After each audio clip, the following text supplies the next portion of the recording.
Assalamualaikum warahmatullahi wabarakatuh. Saya Armiati Cayaningsih, calon guru penggerak Angkatan 10 Kabupaten Sragen. Di sini akan memaparkan aksi nyata saya di modul 3.1, yaitu pengambilan keputusan berbasis nilai-nilai kebajikan sebagai pemimpin. Selamat menyaksikan. Assalamualaikum Bu Murni. Waalaikumsalam Bu Armiati. Bagaimana kabarnya siang ini? Alhamdulillah sehat. Ya, terima kasih Bu Murni. Kabarnya sehat juga. Di sini saya akan menanyakan kepada Bu Murni apa saja permasalahan-permasalahan atau kasus-kasus yang muncul di dalam sekolah Bu Murni. Bisa diceritakan Bu Murni? Bisa, ya bisa Bu. Seperti apa Bu Murni kasus yang terjadi di lembaga itu? Ya, yang selama ini saya hadapi di sekolah kami berkaitan dengan kedisiplinan siswa yang masih sulit diterapkan di sekolah karena budaya lingkungan orang tua yang tidak mendukung sebagian besar orang tua meninggalkan anaknya untuk mencari uang di luar kota, sehingga kurangnya pengawasan orang tua yang membuat anak sulit untuk disiplin, mencari datang terlambat atau perilaku yang tidak sesuai dengan aturan sekolah. Satu sisi ingin menegakkan kedisiplinan, namun di sisi lain ada rasa pasien karena kurangnya kasih sayang dari orang tua. Itu bukannya. Jadi permasalahan yang ada di sekolah itu karena kurangnya kedisiplinan yang didatangi oleh orang tua yang bekerja di luar lokasi. Terus bagaimana selama ini Ibu dapat mengidentifikasikan permasalahan itu termasuk dalam delima etika atau rujukan moral gitu.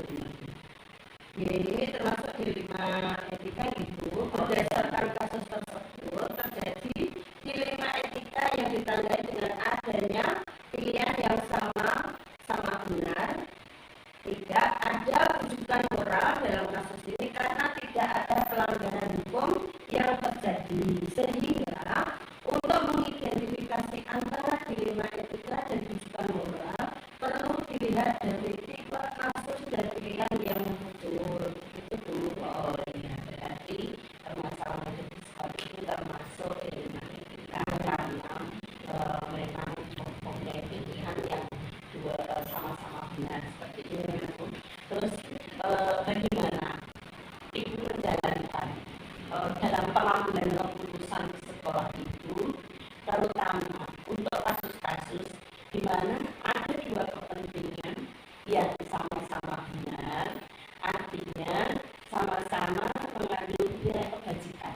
Bagaimana itu dalam pengambilan keputusan tersebut? Selama ini yang kami lakukan dalam menjalankan pengambilan keputusan harus dimusyawarahkan dulu dengan para wakasek agar mendapatkan pertimbangan dalam memutuskan suatu permasalahan. Berarti dimusyawarahkan dulu dengan kepala sekolah, mungkin terus dengan guru-guru yang lain, kepala sekolah ya. Berarti dimusyawarahkan dengan semua yang terkait unsur yang ada di sekolahnya. Terus begini Ibu, dalam mengambil langkah-langkah atau prosedur apa yang untuk dalam pengambilan sebuah permasalahan tersebut, Bu? Jadi selama ini yang dilakukan itu langkah-langkah atau prosedur seperti apa yang dilakukan? Langkah atau prosedur yang biasa dilakukan adalah melakukan musyawarah dengan para rapel, selanjutnya dirapatkan dengan dewan guru. Semua terkait antara guru dengan kepala sekolah dan wakil kepala sekolah. Jadi dimusyawarahkan dengan semua anggota sekolah itu. Terus hal-hal apa saja yang selama ini jenengan anggap efektif yaitu untuk pengambilan keputusan pada kasus-kasus dilema etika, hal yang paling efektif? Yang paling efektif dalam pengambilan keputusan adalah dalam pengambilan keputusan pada kasus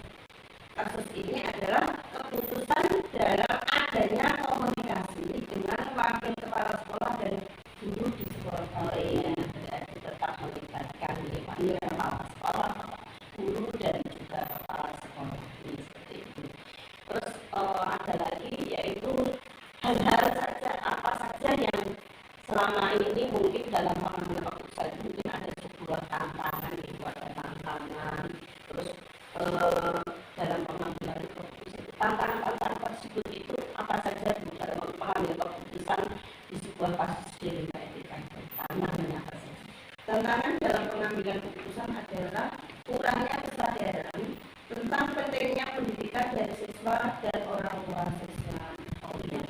Berarti latar belakangnya itu kurang kesadaran dan ini pengetahuan dari orang tua siswa terjadi permasalahan tersebut. Terus ini, apakah Anda memiliki sebuah jadwal atau rencana untuk memutuskan sebuah permasalahan untuk penyelesaian kasus dilema etika tersebut, atau langsung menyelesaikannya pada di tempat saat itu juga, atau memiliki sebuah jadwal untuk menyelesaikan untuk apa prosedur seperti apa yang dijalankan selama ini untuk menyelesaikan kasus tersebut? Tidak ada jadwal khusus dalam menyelesaikan kasus dilema etika karena langsung melakukan koordinasi dengan pihak terkait. Berarti tidak dijadwalkan ya, berarti langsung diselesaikan ketika ada masalah.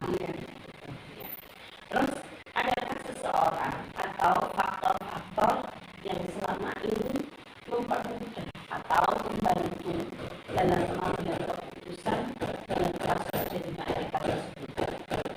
Ya, selama ini hanya para wakil kepala sekolah dan guru yang membantu dalam pengambilan keputusan dilema etika di sekolah kami.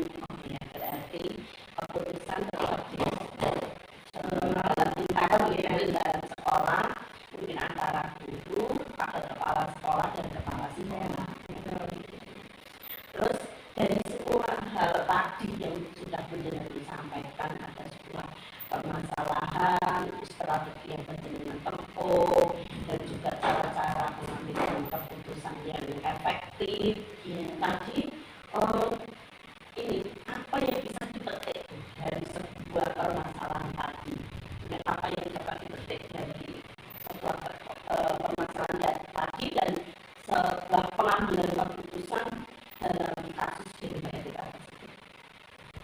Pembelajaran yang dapat dipetik adalah perlu memperhatikan budaya di lingkungan sekolah untuk pengambilan keputusan. Berarti ini ya budaya di sekolah itu penting untuk menghindari sebuah permasalahan. Oke, terima kasih sekali Bu Murni atas waktu